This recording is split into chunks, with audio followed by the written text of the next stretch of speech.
À l'horizon se découpent les côtes de l'île de Spitzberg. 1000 km plus loin, c'est le pôle Nord.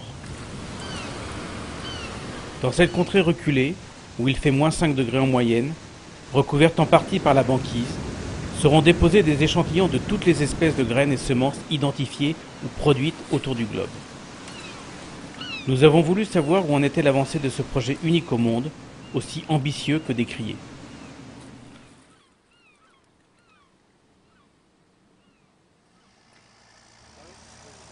Sur l'île, la population compte 2500 habitants et 3000 ours.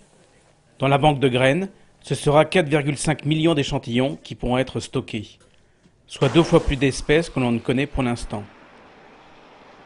L'idée de ce projet est de disposer d'un lieu où serait gardé un double de la biodiversité végétale de la planète. Un lieu loin des zones de conflit et des régions sensibles aux risques naturels, capable de résister à l'attaque d'un missile et à la montée des eaux si le pire des réchauffements climatiques se déroulait.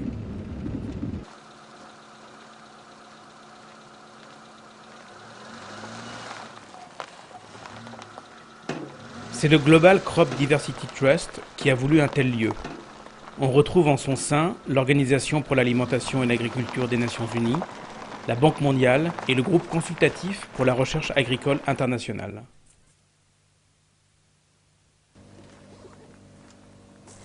Derrière cette porte blindée, la banque de graines. En fait, un long couloir de 93 mètres de long, creusé dans la montagne, qui se termine par une rangée de 3 chambres où, sous 120 mètres de roches et de glace, seront stockées les graines et semences.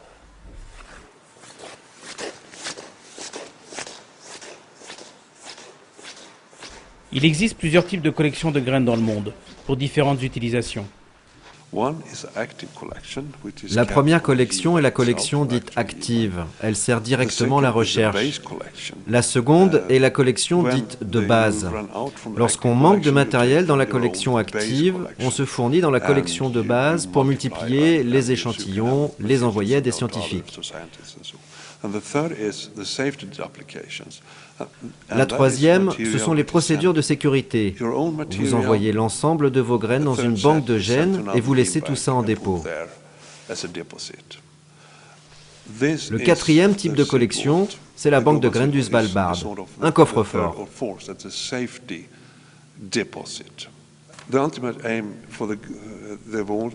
Son objectif, c'est d'être à moins 18 degrés.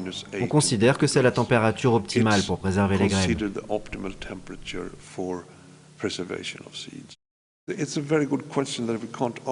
Il y a une très bonne question à laquelle nous ne pouvons pas répondre. Combien de temps peut tenir une graine ici? Des milliers d'années? Nous allons commencer un projet qui s'étale sur 100 ans. Tous les 5 ans, nous sortirons un échantillon de graines de certaines espèces et nous les planterons.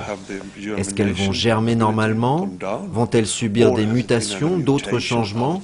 Nous verrons tout cela dans 100 ans. Le problème, c'est que ce ne seront plus les mêmes personnes qui seront là pour voir les résultats. C'est dommage. Dans les couloirs, il fait moins 4 degrés. Les échantillons arrivent par caisse entière. Dans un échantillon, il y a environ 500 graines. Elles sont conditionnées dans une enveloppe en aluminium étanche et hydrofuge.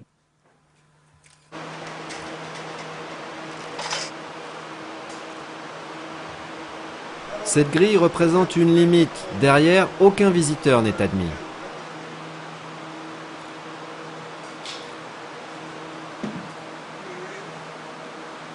Comme l'indique Roland von Bottmer, il y a parmi ceux qui ont fait les premiers dépôts l'IRI, l'Institut international de recherche sur le riz.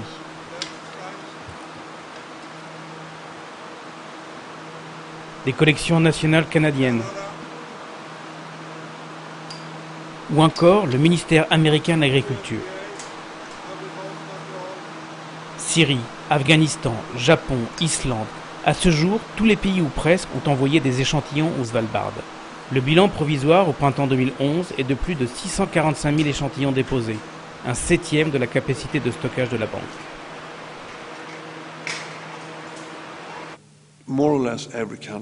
Tous les pays du monde ont une stratégie sur la conservation de leur patrimoine parce qu'au jour d'aujourd'hui, les pays sont propriétaires de leurs propres ressources génétiques. Ce n'était pas le cas avant. De manière plus globale, tout le monde pensait que tout ça, ce patrimoine génétique, faisait partie de l'héritage de l'humanité.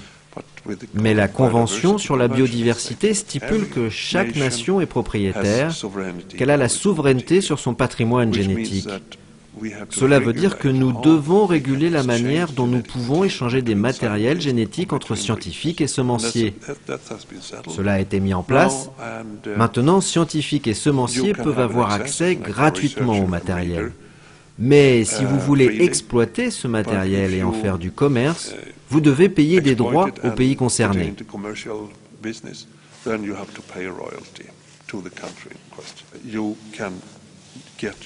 Vous pouvez reprendre votre matériel. Et c'est très important d'appuyer ce point. Personne n'a accès au matériel à part les dépositaires eux-mêmes. Nous, les Norvégiens, nous n'avons pas le droit de sortir les graines. Nous les entreposons, mais seul le dépositaire peut y avoir accès. Pourquoi ce projet est-il autant décrié?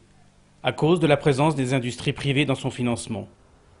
En réalité, c'est le gouvernement norvégien qui a déboursé les 8 millions d'euros de construction de ce coffre-fort. Quant à sa gestion au quotidien, environ 250 000 euros par an, elle est certes financée par des industries semencières comme Syngenta ou Monsanto, mais à hauteur de 5%. Près de 70% vient des gouvernements de 80 pays, le reste de donateurs comme les fondations Gates et Rockefeller. Enfin, cette gestion est sous la seule responsabilité de ses pères fondateurs, le Global Crop Diversity Trust, et de la Banque génétique norvégienne. La seule critique qui tienne réellement porte sur la création même d'un tel coffre-fort génétique. Elle entérine une situation dénoncée depuis longtemps par des ONG ou des syndicats, comme Via Campesina, Grain ou la Confédération paysanne. Aujourd'hui, les paysans ne disposent plus d'aucun droit sur les semences, un droit privatisé depuis des décennies par les industriels.